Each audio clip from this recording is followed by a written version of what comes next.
Bonjour à toutes et à tous, bienvenue sur Comics Party. J'espère que vous êtes en forme. On se retrouve aujourd'hui pour une petite vidéo témoignage, petite vidéo où j'avais envie de vous parler dans ce moment où on continue sur la chaîne depuis plusieurs mois à célébrer les 80 ans de Batman, de vous parler d'une série animée que vous le savez de toute façon j'affectionne particulièrement, Batman, la série animée de 92, et de parler du Joker à travers notamment un épisode en particulier qui m'a marqué. C'est parti.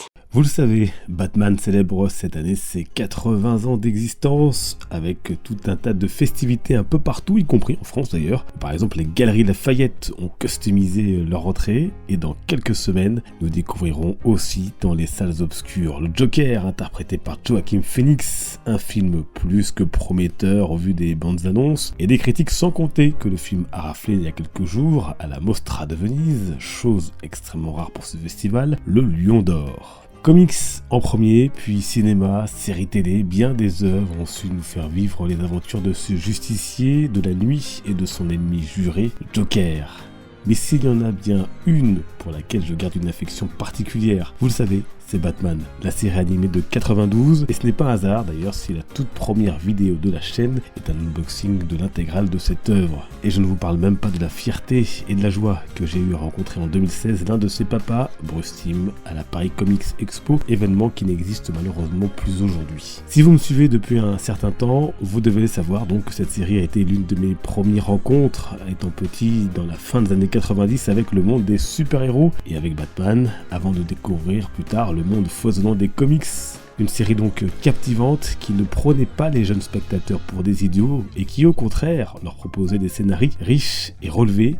Et une fois adulte, croyez-moi, elle a gardé tout son charme, sa maturité et son intelligence. Pour illustrer mon propos, je vais vous parler d'un épisode en particulier, l'un de mes préférés tout simplement. Et si Batman est en retrait dans cet épisode, il laisse toute la place à la folie et à la témérité du Joker. Je trouve d'ailleurs que cette histoire symbolise parfaitement la psyché du personnage. Cet épisode, c'est Joker's Favor, traduction la faveur du Joker, traduit en VF par chantage à crédit, et ça marche tout aussi bien, vous allez comprendre. Ça commence avec un parfait inconnu, un certain Charlie Collins, qui pourrait symboliser l'américain moyen sans histoire, dont la vie se résume à métro, boulot, dodo. De retour justement de sa dure journée de labeur, il s'en prend verbalement à un chauffard sur l'autoroute avant de se rendre compte que le conducteur en question n'est autre que le Joker. Il essaye de lui échapper, mais rien n'y fait toutefois. Monsieur J, comme l'appelle Harley, accepte de lui laisser la vie sauve à une seule condition, que Charlie lui rende service en temps voulu. Ce dernier accepte, mais apeuré et bien décidé à lui échapper, décide de fuir avec femme et enfants dans une autre ville et change même d'identité. Mais patatras, 2 ans plus tard, et oui, le téléphone sonne.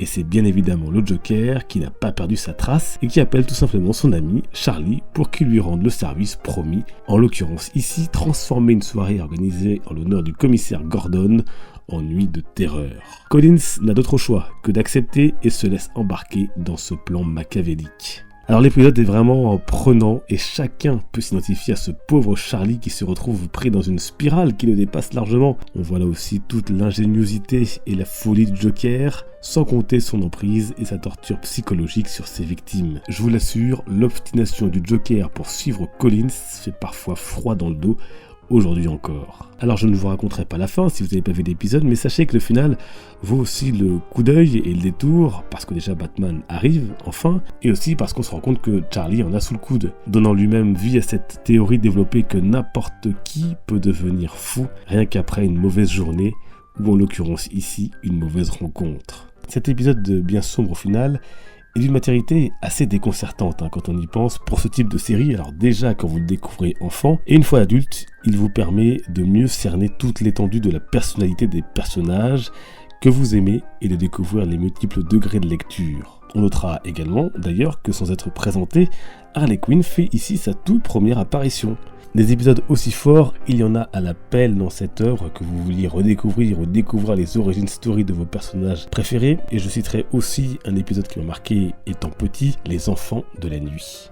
Bref, quel que soit votre âge, c'est une série à voir et à revoir et une belle manière de célébrer les 80 ans du Chevalier Noir et de se préparer à la sortie de Joker en octobre prochain. Voilà donc une vidéo toute simple aujourd'hui, un petit partage tout simplement. Et n'hésitez pas vous à me dire ce que vous avez pensé de cette vidéo, bien évidemment, mais surtout de Batman, la série animée de 92. On se retrouve sur les réseaux sociaux, bien évidemment, pour échanger, discuter, partager, Facebook, Twitter, Instagram, Snapchat. Tous les liens sont en description, n'hésitez pas à m'y suivre. On se dit à très bientôt, portez-vous bien, les comics sont une fête, ciao.